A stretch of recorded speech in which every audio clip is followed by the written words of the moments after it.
जय श्री राम, जय हनुमान। सुंदरकांड। जामवंत के वचन सुहाए, सुनि हनुमंत हृदय अति बाए। तब लगी मोहि पर केहु तुम भाई, सही दुख कंद मूल फल खाई। इसका भावार्थ है, जामवंत जी के वचन सुनकर हनुमान जी के हृदय को बहुत भाए। वे बोले, हे भाई, तुम लोग दुख सहकर कंद मूल फल खाकर मेरी राह देखना। तब लगी आवो सीत ही देखी, होई काजु मोहि हरस विशेषी। यह कही नाई सभिन कहु माथा, चले हर्ष ही धरि रघुनाथा। जब तक मैं सीता जी को देखकर लौट न आऊं, काम अवश्य होगा, क्योंकि मुझे बहुत ही हर्ष हो रहा है। यह कहकर और सबको मस्तक नवाकर तथा हृदय में श्री रघुनाथ जी को धारण करके हनुमान जी हर्षित होकर चले। सिंधु तीर एक भूधर सुंदर, कौतिक कूदी चढ़े उता ऊपर। बार बार रघुवीर संभारी, तर के उपवन तनय बल भारी। समुद्र के तीर पर एक सुंदर पर्वत था। हनुमान जी खेल से ही अनायास ही कूद कर उसके ऊपर जा चढ़े और बार बार श्री रघुनाथ जी का स्मरण करके अत्यंत बलवान हनुमान जी उसके ऊपर चढ़े और वेग से उछले। जेहि गिरि चरण देई हनुमंता, चले उसुगा पाताल तुरंता। जिमि अमोघ रघुपति कर बाना, एही भांति चले हनुमाना। जिस पर्वत पर हनुमान जी पैर रखकर चले, जिस पर से वे उछले, वह तुरंत ही पाताल लोक में समा गया। जैसे श्री रघुनाथ जी का अमोघ बाण चलता है, उसी तरह हनुमान जी चले। जल निधि रघुपति दूत विचारी, तय मैनाक होहि श्रमहारी। समुद्र ने उन्हें श्री रघुनाथ जी का दूत समझकर मैनाक पर्वत से कहा कि हे मैनाक, तू इनकी थकावट दूर करने वाला हो, अर्थात अपने ऊपर इन्हें विश्राम दे। हनुमान तेहि परसा कर पुनि कीन प्रणाम, राम काजु कीने बिनु मोहे कहाँ विश्राम।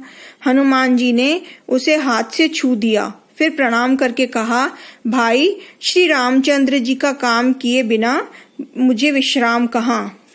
जात पवन सुत देवन देखा, जाने कहाँ बल बुद्धि विशेषा। सुरसा नाम अहिन कै माता, पठई आही कहीं ते ही बाता। देवताओं ने पवन पुत्र हनुमान जी को जाते हुए देखा। उनकी विशेष बल बुद्धि को जानने के लिए परीक्षार्थ उन्होंने सुरसा नामक एक सर्पों की माता को भेजा।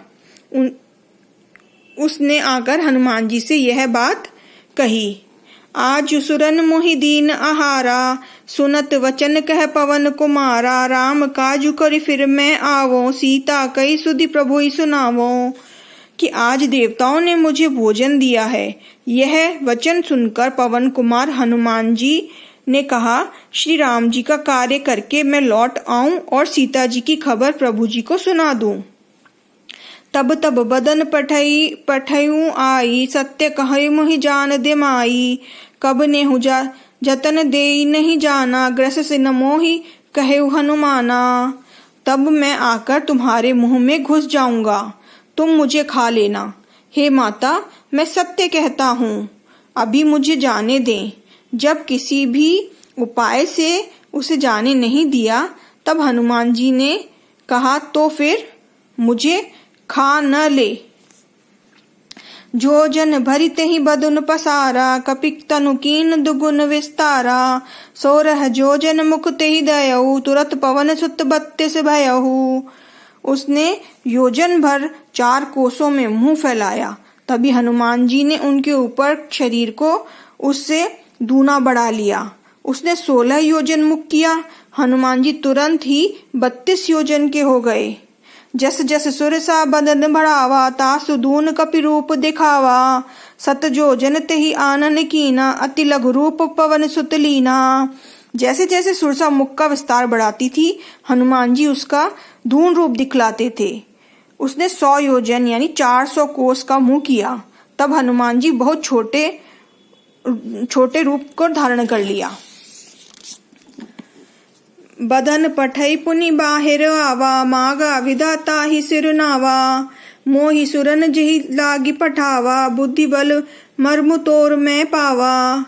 और वे उसके मुख में घुसकर तुरंत ही बाहर निकल आए और उसे सिर से नवाकर विदा लिया। और उसने कहा, मैं तुम्हारी बुद्धि बल का भेद पा लिया है, जिसके लिए देवताओं ने मुझे भेजा था। राम काज सब करई तुम, बल बुद्धि विद्या निधान, आशीष देई गई सो हरषि चले हनुमान।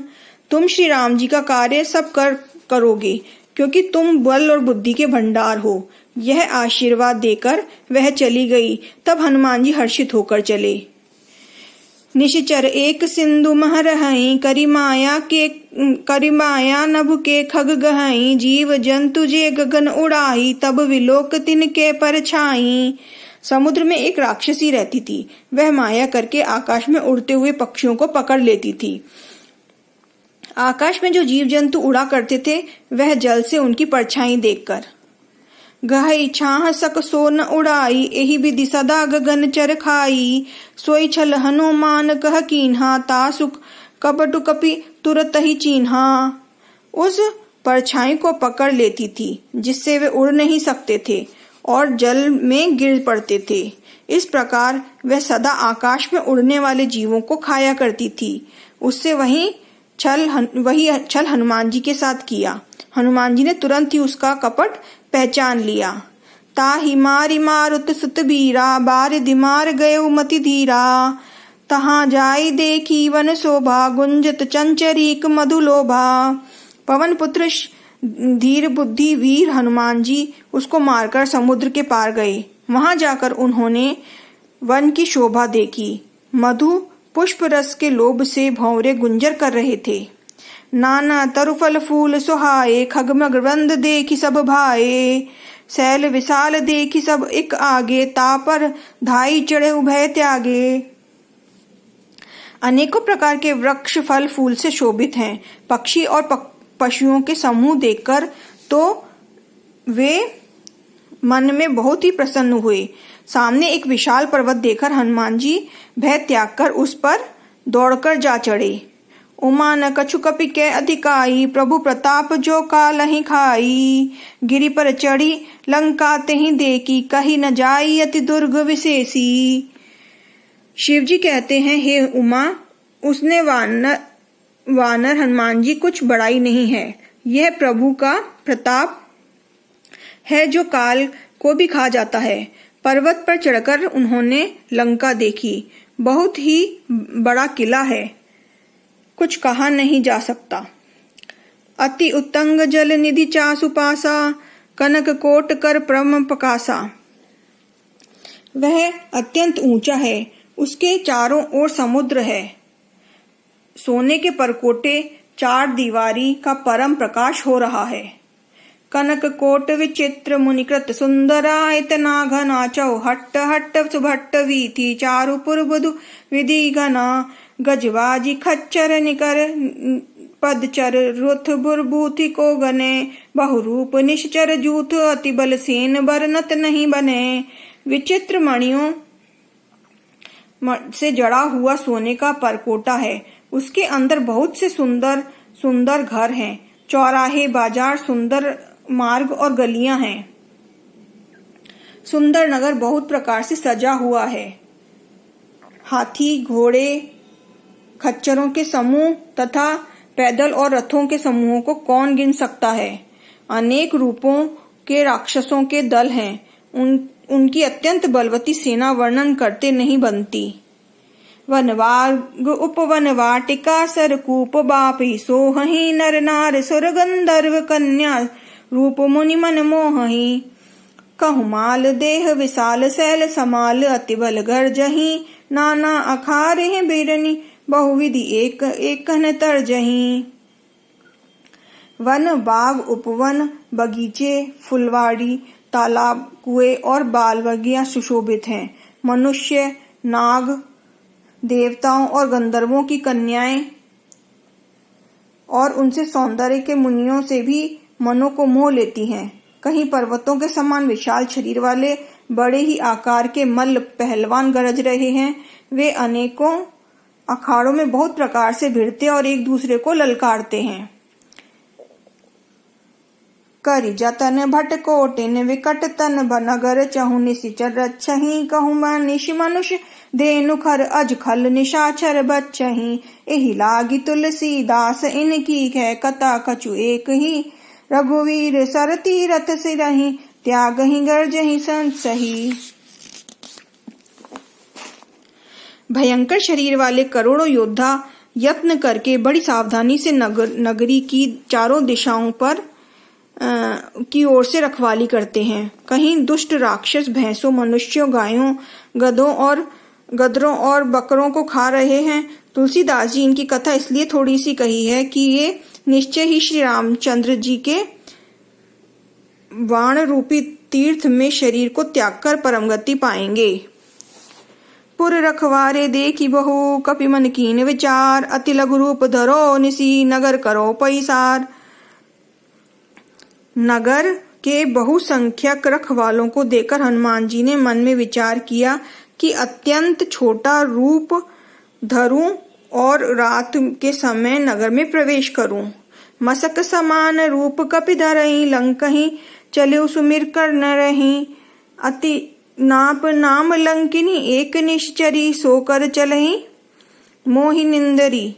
हनुमान जी मच्छर के समान छोटा रूप धारण करके नगर में से लीला करने के लिए भगवान श्री रामचंद्र जी का स्मरण करके लंका को चले। लंका के द्वार पर लंकिनी नाम की एक राक्षसी रहती थी। वह बोली, मेरा निरादर करके बिना मुझसे पूछे कहाँ चला जा रहा है। जेहि नहीं परम सन सठ मोरा मोर आहार जहाँ लगी मोरा मुट्ठी का एक महाकपि हनि रुधिर वरत धरनी बनहि। हे मूर्ख, तूने मेरा भेद नहीं जाना। जहाँ तक जितने चोर हैं वे मेरे आहार हैं। महल को हनुमान जी ने उसे एक घूंसा मारा जिससे वह खून की उल्टी करती हुई पृथ्वी पर लुढ़क गई।